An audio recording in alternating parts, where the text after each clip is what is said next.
Fala aí, galera, vocês estão bem? Eu espero que sim.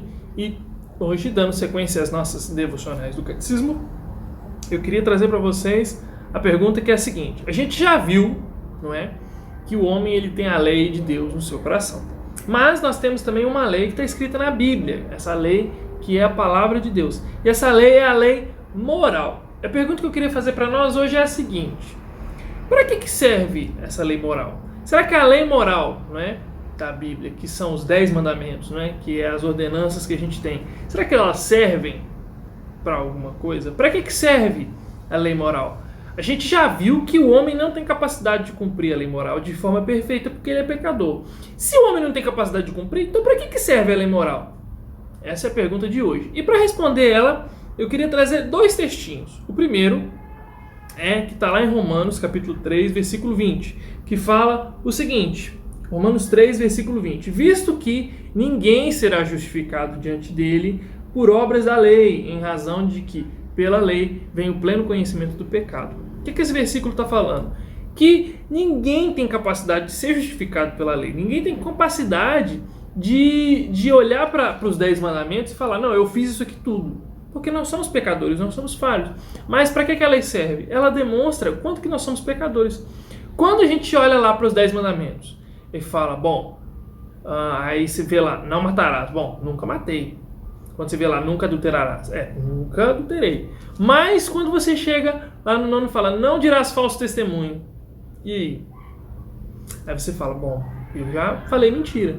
Então quando nós vemos a lei, nós na verdade só vemos o que? O pecado. Tiago fala que quando nós tropeçamos em um, na verdade nós já tropeçamos nos 10. Então a lei moral serve unicamente para mostrar como nós somos pecadores, o quanto nós estamos longe de Deus e o quanto nós somos maus.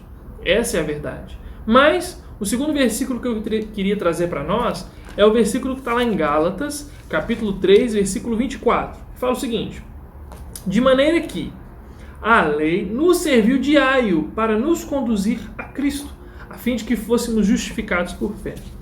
Aqui a gente tem uma dificuldadezinha de entender, porque a gente não sabe o que é essa palavrinha aio, mas aio, lá naquele tempo, nos tempos de Paulo, era alguém que ficava encarregado de instruir um filho, uma criança. Esse era o aio. Ele era encarregado de conduzir alguém, de ensinar alguns princípios para aquela pessoa, para aquela criança. Ou seja, o que Paulo está falando para nós? Que a lei, ela nos mostra o quanto nós somos o quanto nós somos maus, o quanto nós somos de fato pecadores. E essa lei, ela nos faz aqui, ela nos faz recorrer a Cristo. Por isso que Paulo fala que a lei é como se fosse um aio, como se fosse alguém que pudesse nos conduzir a algum lugar. Porque essa lei, ela nos mostra o quanto nós somos pecadores e quanto a gente reconhece que é pecador, a gente não tem outra alternativa a não ser ir para Cristo. O hino de número 334 dos nossos cenários, tem o título A Conversão, tem uma estrofe maravilhosa que narra muito bem aquilo que eu estou querendo falar para vocês, que fala assim: mais um dia eu senti meu pecado e vi sobre mim o castigo da lei. Em apressado fugi, em Jesus me escondi e abrigo seguro nele achei. Então o que eu queria convidar você a meditar hoje e a orar sobre é a questão do quanto nós somos falhos e o quanto nós dependemos de Jesus. O quanto Jesus não apenas perdoa os nossos pecados, perdoa os nossos pecados na cruz, mas quanto que Ele nos habilita a viver uma nova vida. Uma vida em que nós, sim, podemos obedecer à lei. Não de forma perfeita, porque isso a gente só vai conseguir no céu. Mas a, de fato, viver uma vida nova que agrada a Ele. Um grande abraço para vocês e eu vejo vocês na nossa próxima devocional.